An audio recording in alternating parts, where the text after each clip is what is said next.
This video will give you a strategy that thousands of students have used to get full marks in IELTS listening maps questions.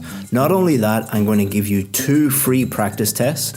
First of all, I'm going to talk you through exactly how to use the strategy using a practice test. And then I'm going to give you a practice test at the end that you can use to test your ability to use this new strategy. So without further ado, let's get into it. Let's start off by looking at the strategy for listening maps. Step number 1, read the question carefully. Read the instructions carefully. So for this particular map, we need to write the correct letter A to H. We're not writing the actual place names. We're not writing Old Museum, North Gate. We're not writing Lake. We are picking the letter and putting it in here. I know that sounds very, very obvious, and I'm wasting your time, but you would not believe the amount of students that deserve a band 9 that don't get it because they don't read instructions. Make it a habit to really focus in on the question and the instructions. Step number 2, look at the map and understand the map. So for example, if we were to look at this one, what is it? It is a park. So there is one big circular path. There's a little path that goes off here. There are trees. There's a lake in the middle, there's a museum in the middle, there's 2 gates, South Gate and North Gate, adventure playground here, glass houses here. Just basically look at the map and understand it. I know that sounds super obvious, but again, when you're under stress and you're tired and you're getting towards the end of the test, a lot of students don't do this. Next, look at the different options and think about what these might be. What might they say about these things? So let's start at the South Gate. G, there are trees, so they might say the woods in the south, or South Woods, or forest beside the South Gate. That might be those things. So you're thinking about what they might say. If we move up here, A, so think about what they might say to get to A.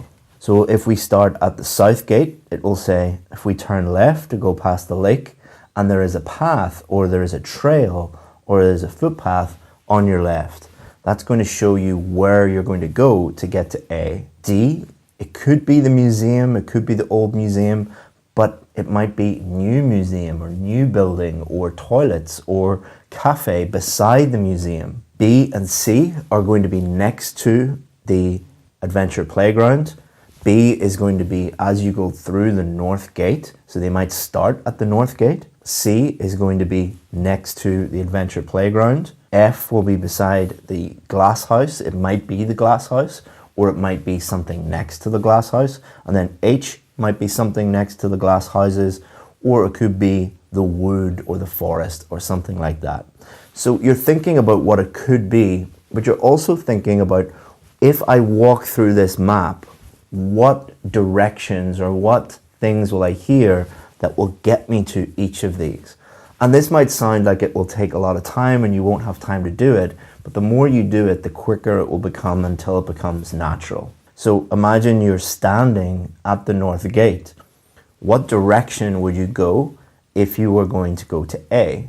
So if we're standing at the North Gate, it probably will say, if you follow the path to your right. So we're standing here, we move down, and that will get us to A. If you go left, you will see the adventure playground, you'll see the museum in front of you. You want to actually visualize walking around this thing before you even hear it. That is going to make it much easier for you to visualize as you are listening to it. Now we want to look at the different options here, so 11 to 16. So we want to think about 2 things. Number 1, will there be any synonyms? So cafe, what is the synonym of cafe? Coffee shop, maybe restaurant. Toilets, there aren't many, there are a lot of synonyms for toilets, but they might say something like, if you need to go to the bathroom. So think about those synonyms and then think about, where might these things be? Are there any obvious places where they would put the cafe or where they would put the toilets? They're probably not going to put the toilets deep in the middle of the woods. Maybe they might do, I don't know. But it's probably more convenient for them to put the toilets beside the old museum or beside the glass houses or beside the adventure playground. Same with the cafe. The cafe is probably going to be next to the old museum, for example. wildflowers. So wild means people are not really curating it. People are not doing anything to it. So that's probably going to be out of the way. It's probably going to be A or G or maybe H. So by following all these steps, before the recording even starts, you're just making everything easier and easier and easier. Now, if you take two students, one is really, really good at listening and they don't follow those steps, or you have a student that is not very good at listening, but they follow those steps, the student that is not very good at listening will get a higher score than the student that is good at listening. That's how powerful these strategies are. And the next step is to listen to the beginning of the talk very, very carefully, because this is going to tell you where the talk begins. So they might begin at the south gate here, or they might begin at the north gate. Those are the two obvious places where they will begin. You must go through a gate, you must go through an entrance, but it's not guaranteed. Probably will happen. And if they start at the north gate, then if they say to your right, that is going to be different from to your right at the south. So if we have a look here, if they start at the south gate, to your right are trees, H, and glass houses.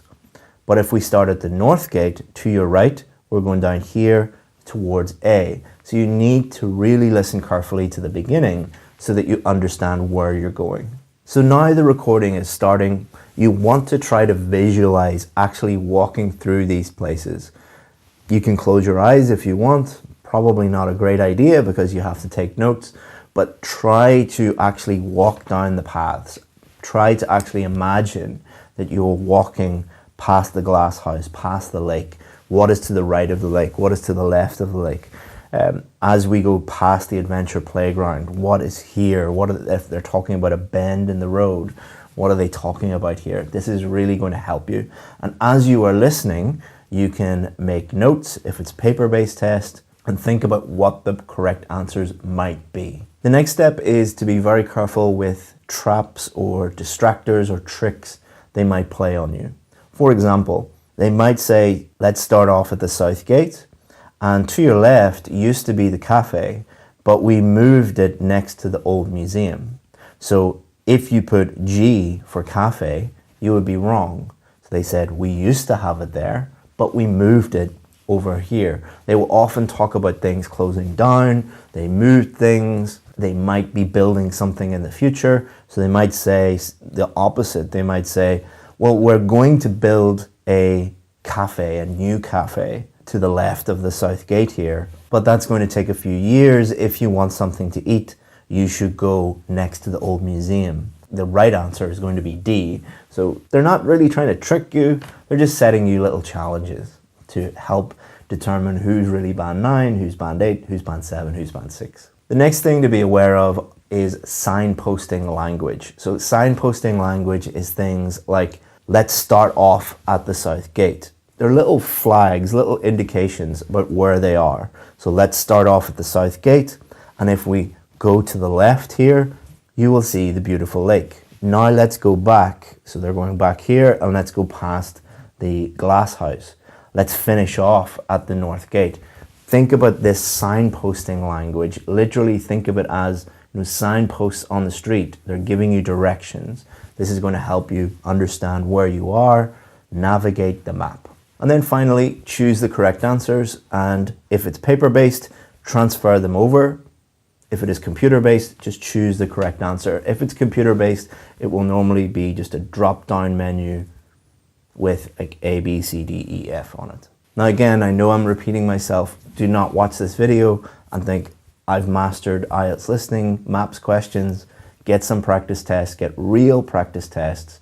We'll show you those in the video and practice that strategy, and it will become much, much, much easier.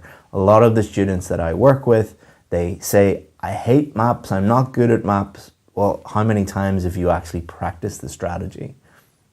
Once or never. Also, what you should do when you are practicing maps and practicing these strategies is go slow, all right? If you need to rewind and play the recording multiple times, in this scenario, that is absolutely fine.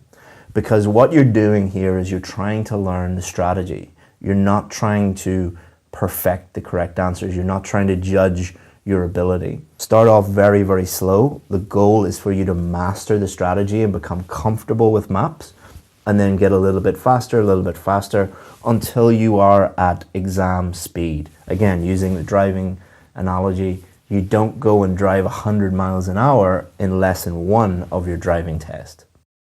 So what we will do now is I'm going to take you through step by step using a practice question and take you through this strategy. Then I will give you another question and I'll allow you to do that by yourself. So let's start off with this one and let's use the strategy slowly. So the first step is read the instructions carefully. So label the map below. Choose 5 answers from the box. So if to choose here and write the correct letters A to H next to questions 6 to 10. So we're just picking the correct letter. We're not writing out the full name. We are picking the corresponding letter. So if it's food court, we write A, we don't write food court, for example. Next, we need to understand the map. So we have a ticket office, we have horse riding, we've got a cinema, bumper cars, a snow house, motion simulator. And then if we look here, we have a helter-skelter, parking area, pirate ship, roller coaster. So just, you might not know what these mean, but if you know what some of these mean, you'll understand that it is a theme park or an adventure park or a leisure park of some kind. Now let's look at the map in a little bit more detail. So first of all, where could the tour, it's probably going to be a tour of this place, where could it begin? It might begin at the ticket office. It might begin here. There seems to be an entrance here. Or they might come in here through this building.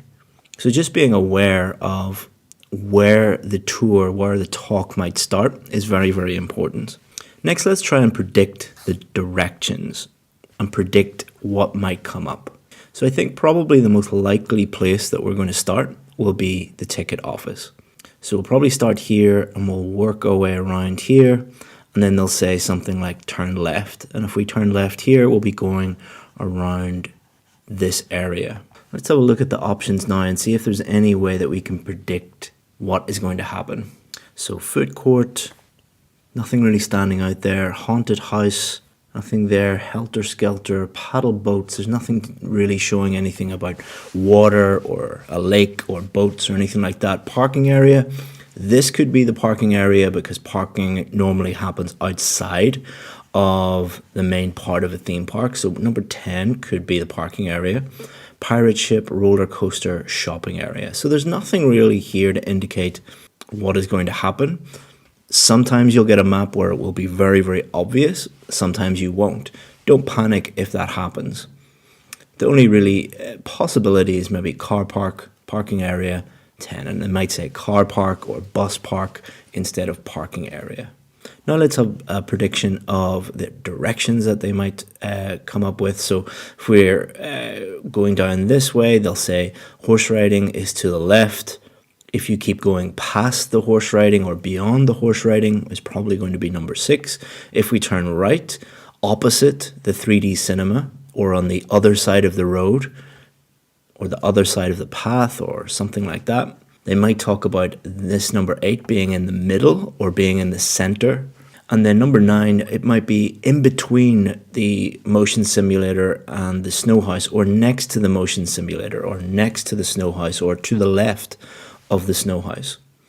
So we're using visualization to actually, visualize walking around this and what it will look like. Number 10, they might talk about it being outside, or you have to go past the snow house or outside of the park. So we're really just preparing our mind for what might come up. But always keep an open mind. Some unexpected things might happen. But in general, the things that you do predict and the directions that you predict probably will come up. Okay, now that we've done all that, we can listen to the beginning. Hello to all of you and welcome to Happy World Fun Park. So what they've given us there is the context. They've told us that it is a fun park. So why is this information useful? Well, you might be looking at these and think like helter-skelter, pirate ship, roller coaster. I've never heard of these. What do they mean? But when you get the context of it as a fun park, it makes it much easier to guess what these things mean. So listening to the beginning is very, very important. We will leave the ticket office behind us. So that is very, very important. We will leave the ticket office behind us. So you need to visualize leaving the ticket office and you are now here. So you're walking along here. And go into the park itself now, so that you know where everything is and you don't waste any of your time by getting lost. If we continue straight here. So remember, we are here and it says if we continue straight. So he's talking about what will happen if we go along here. This will bring you to the parking area, but you don't need to worry about that, as your bus driver will come into the park to collect you all once again once you're ready to go at the end of the day. So what he is saying is if you continue straight, you will get to the parking area. But as you can see, the map ends here. So what they're doing is they're doing a little trick. They're playing a little trick on you, trying to distract you. So you see parking area and you're like, oh, it must be straight on and I'm going to really focus on that. But then he says, you don't need to worry about that. And it's not actually on the map. So not everything that you hear is going to come up. We'll take the left here. So remember, we were leaving the ticket office and they said, take the left. So we are now here. So when we are standing here, the horse riding is to the left and whatever is number 7 is on the right. And on the left, you'll see the horse riding center. So the horse riding center, it is labeled already, but the reason why we need to listen carefully again is because we know where we are now. All right, we know we're here around this area. This is one of our most popular attractions, but we have plenty of horses for everyone, which means you won't need to wait too long for your turn here. Straight ahead, you'll see the haunted house. So remember, we're here and they say straight ahead, you will see the haunted house. So by visualizing where we are, it makes it much easier to find the correct answer. 6, haunted house, B. So there weren't any synonyms or anything like that. It's exactly as he said it. So we can put B here. It's not for the faint of heart. So if you scare easily, I'd advise you stay far away from that one. So they're adding in some unusual language in there. They're saying it's not for the faint of heart. If you scare easily. If you come across language like this that you don't understand, remember that it is not essential that you understand what that means in order to find the correct answer. You'll have to walk back here later for those two, because I want to show you the rest of the park first. So we need to turn right at the intersection here. So he says turn right at the intersection here.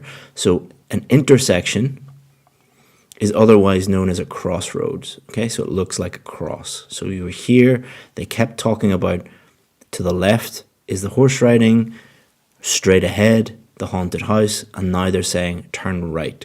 So we are here. So you're visualizing yourself turning right, walking down this road, and to the left is the 3D cinema, and to the right is whatever he says is to the right. So what you should be doing now is really listening out for what is to the right or opposite the 3D cinema. To see all the other attractions. So, out the window on your left, you'll see the 3D cinema. So they're saying to the left, 3D cinema. And on the right is the food court. So he says on the right is the food court. Pretty simple.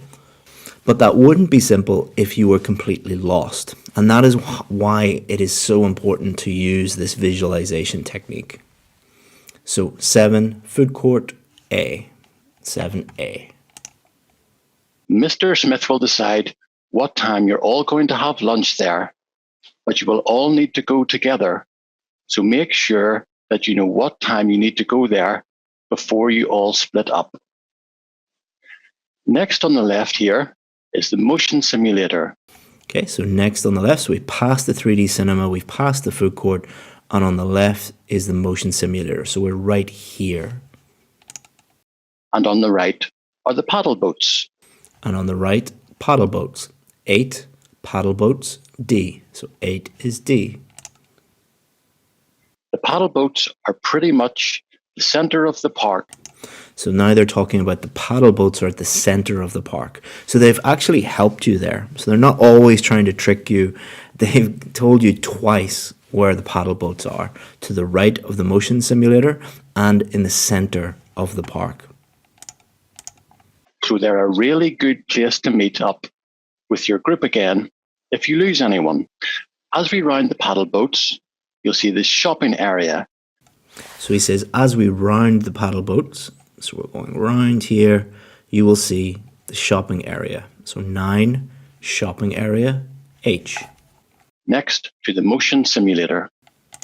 And then he says again, next to the motion simulator. So next to the motion simulator, 9, the shopping area.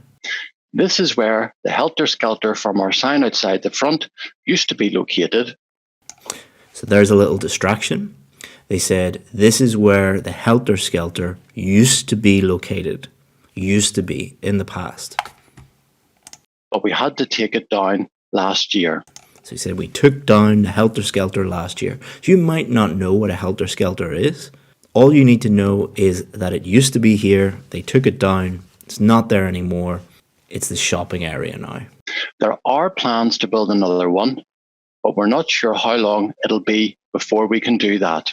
Then that brings us to the snow house. So we're at the snow house. And finally, we'll stop outside the bumper cars. So we're here now. Oh, did I forget to mention something? Yes, of course, the roller coaster that you've all been staring at since we got here. To get there, you'll need to use the passageway on the left of the snow house, as it is located at the back of the grounds. So they said use this pathway next to the left of the snow house, and it's outside of the ground. So our prediction was that it was the parking area. It wasn't. It is actually the roller coaster. So again, predictions are good. They do help you, but you need to keep an open mind. So I believe that's everything you need to know. Bye now. And that's the end. So that's pretty straightforward. There were some distractions, there were some tricks in there, but the key really was visualizing where we are. Okay, so now it's your turn to do it without my help. We're going to do it at exam speed. I'll give you 30 seconds just to look at this map and understand it, and then I'll play the recording, and then just follow the steps that we've taught you, follow the strategy, and then I'll give you the answers at the end.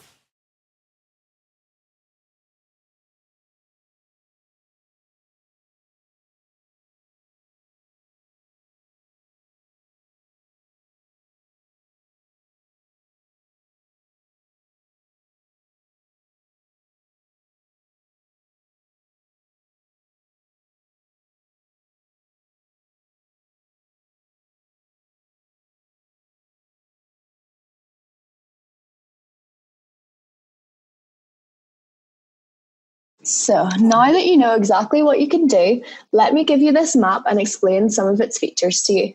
The entire complex covers 2 quite large city blocks, so to save time, you'll need to know exactly where everything is.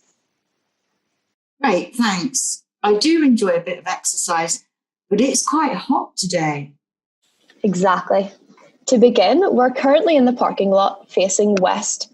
Just across Rock Street from us, you can see the main library. That's where you'll find almost all of our resources and collections, including our collection of children's books and an area where they can create art. All of that is accessible to you. However, the building that is connected behind it is the research wing, which is not. That's where professional scientists and researchers get to work in peace and quiet. I see. Now, just to the north of the main library is the Davis Restaurant and Cafe, which I mentioned earlier. Behind it, you'll find the State Historical Museum.